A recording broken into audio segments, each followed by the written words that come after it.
జ్ఞాపకం మనిషిని ఎప్పుడు వెంటాడే తీపి గుర్తు. ముఖ్యంగా స్కూల్ కాలేజీ రోజులు అంటే ఎవరికైనా ఒక అందమైన కళ.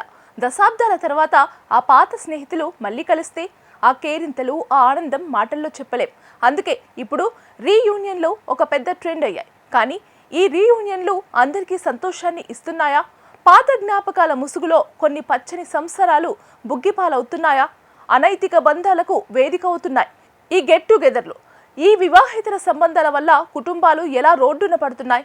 ఒకప్పటి క్లాస్మేట్ ఇప్పుడు సంసారాన్ని కూల్చే విలన్గా ఎలా మారుతున్నారు? దీనిపై మన ప్రత్యేక విశ్లేషణ. సోషల్ మీడియా యుగంలో పాత స్నేహితులను వెతకడం చాలా సులభం అయిపోయింది. వాట్సాప్ గ్రూపులు, ఫేస్బుక్ ద్వారా 30-40 ఏళ్ల కిందటి స్నేహితులు కూడా ఒక దగ్గరికి చేరుతున్నారు. రీయూనియన్ల పేరుతో రిసార్టుల్లో పార్టీలు చేసుకుంటున్నారు. అయితే ఈ కలయికలు కేవలం పలకరింపులకే పరిమితం కావడం లేదని తేలింది. చిన్నప్పుడు ఒకరిపై ఒకరికి ఉన్న ఇష్టాలు, క్రష్లు మళ్ళీ రగులుతున్నాయా? అప్పట్లో చెప్పుకోలేని భావాలను ఇప్పుడు పంచుకుంటున్నారు. పెళ్ళై పిల్లలు ఉండి బాధ్యతాయుతమైన పదవుల్లో ఉన్న వారు కూడా ఈ భావోద్వేగాల ప్రవాహంలో కొట్టుకుపోతున్నారు. మొదట్లో హాయితో మొదలయ్యే పలకరింపులు అతి తక్కువ కాలంలోనే వ్యక్తిగత విషయాల వరకు వెళ్తున్నాయి.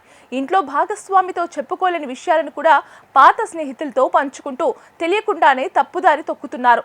ఇటీవల వెలుగులోకి వచ్చిన కొన్ని కేసులను గమనిస్తే పరిస్థితి తీవ్రత అర్థమవుతుంది. రీయూనియన్లకు వెళ్ళొచ్చిన తర్వాత చాలా మంది ప్రవర్తనలో మార్పు వస్తోంది. ముఖ్యంగా వాట్సాప్ గ్రూపుల్లో అర్ధరాత్రి వరకు జరిగే చాటింగ్లు భార్యాభర్తల మధ్య అనుమానాలకు బీజం వేస్తున్నాయి. సంగారెడ్డి జిల్లాలో జరిగిన ఒక ఘటనలో పాత స్నేహితుడితో ఏర్పడిన పరిచయం కాస్త ఒక మహిళ కాపురాన్ని కూల్చేసింది. అలాగే హైదరాబాద్ వంటి నగరాల్లో ఐటీ ఉద్యోగులు, ఉన్నత విద్యావంతులు సైతం ఈ రీయూనియన్ ట్రాప్ లో పడుతున్నారు. కేవలం ఫోన్ కాల్స్, మెసేజ్లకే పరిమితం కాకుండా రహస్యంగా కలవడం, డేటింగ్లకు వెళ్లడం వంటివి సంసారాల్లో చిచ్చు పెడుతున్నాయి. భాగస్వామికి తెలియకుండా ఫోన్లకు పాస్వర్డ్లు మార్చడం, అబద్ధాలు చెప్పడం వల్ల నమ్మకం దెబ్బతింటుంది. అసలు మనుషులు ఎందుకు ఇలా ప్రవర్తిస్తున్నారు? దీనిపై మనస్తత్వవేత్తలు ఆసక్తికరమైన విషయాలు చెబుతున్నారు. మనిషి 40 ఏళ్ల వయసులోకి వచ్చినప్పుడు మిడ్ లైఫ్ క్రైసిస్ ఎదురవుతుంది. జీవితం యాంత్రికంగా మారిపోయిందని భావించే సమయంలో రీయూనియన్లు వారికి ఒక కొత్త లోకాన్ని చూపిస్తాయి. తమను తాము మళ్ళీ యవ్వనంలో ఉన్నట్లు ఊహించుకుంటారు.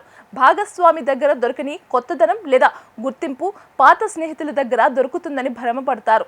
ఆకర్షణకు, ప్రేమకు మధ్య ఉన్న తేడాను మర్చిపోతారు. ఫలితంగా దశాబ్దాల కాలంగా నిర్మించుకున్న కుటుంబ గౌరవం, పిల్లల భవిష్యత్తును సైతం పణంగా పెడతారు. ఈ అనైతిక సంబంధాల వల్ల వచ్చే క్షణికానందం జీవితాల విషాదాన్ని మిగులుస్తుంది. ఈ సమస్య కేవలం విడాకులతోనే ఆగడం లేదు.